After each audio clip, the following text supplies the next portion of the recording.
you know that Bernie Sanders and AOC are doing something special, and you know that Donald Trump is actually doing something that's starting to freak out Republicans and MAGA, when you hear them equate Donald Trump, Bernie Sanders, and AOC.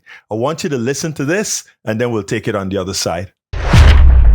Marc, one of the parallels that is being drawn in this moment is to the inception of the Tea Party movement, which we all remember started during the Obama administration. Do you see those parallels playing out? How do you see this? Sure. I think there's a lot of energy on the left, but I think we live in really unserious times, Kristen. I think the reality is that you're highlighting that the Bernie Sanders AOC rally at the same time that Donald Trump is pursuing Bernie Sanders trade policy. The Trump administration is advocating tax increases on job creators in America. Their economic policy is exactly what AOC and Bernie Sanders would want. And that's not where the Tea Party started. The Tea Party started with cutting spending and cutting the size of government.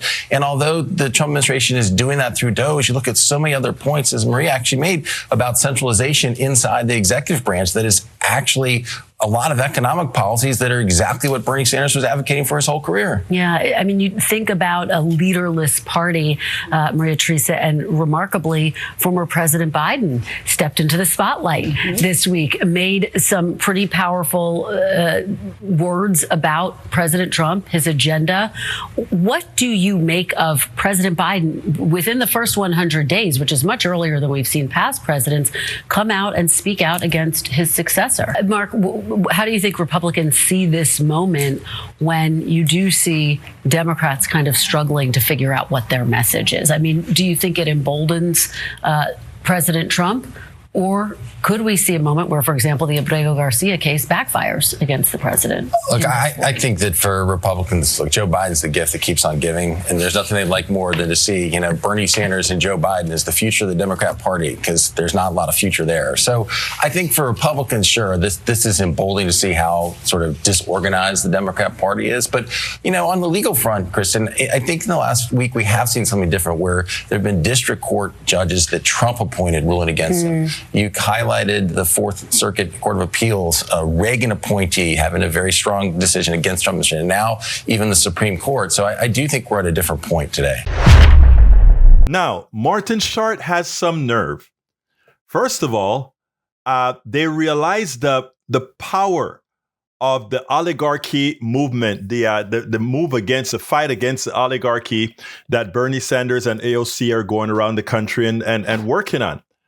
And they're scared because this is a populist movement that is actually showing support from the people. Then, of course, that the media, the mainstream media, isn't playing the Bernie Sanders oligarchy tour up as big as it really is. And then, of course, we know the thousands of protest marches around the country in red states, blue states, purple states. They're not covered as they would have covered the Tea Party. So when Kirsten Weckler asks him, do you think this movement, like the Bernie Sanders AOC oligarchy movement, is actually going to be serious like the Tea Party was? Oh, he comes back and he says, no, I look at these as not serious times. After all, Bernie Sanders, Donald Trump is doing everything that Bernie Sanders and AOC wants to do, and that's not where we are. Martin Short is false, but it's a new narrative that they're going to try to push if it works. And what is it they're going to say? They're going to say when Donald Trump starts his decline, well, he's already started decline, but they're going to start equating Donald Trump with Bernie Sanders AOC. And why are they going to do that? Because the populist movement by Bernie Sanders AOC is taking off, and they want to hold back the Republicans because a lot of Republicans are going to say, well, I can't deal with Bernie Sanders. The problem is many of those folks at Bernie Sanders AOC's rallies are Republicans, are independents. They are people who the Trump tariffs are killing. The small business persons, I've interviewed quite a few of them that are getting trashed by what they don't know about the tariffs and how the tariffs are going to affect them.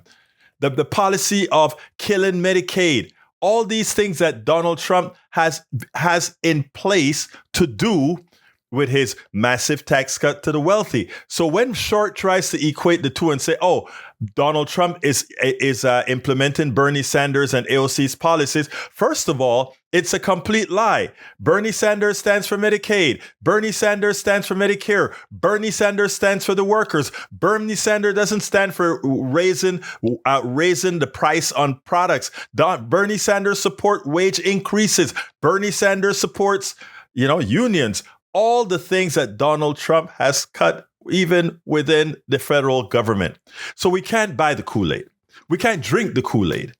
We have to call these guys out immediately when they try to switch and change the narrative. And that is what Short did. The only disappointment here is that we had a good Democrat, a good progressive on that panel that pretty much that went, and again, it happens, right? But it flew right over her head what Martin Short was starting there. And you are going to see that narrative as Donald Trump loses in popularity.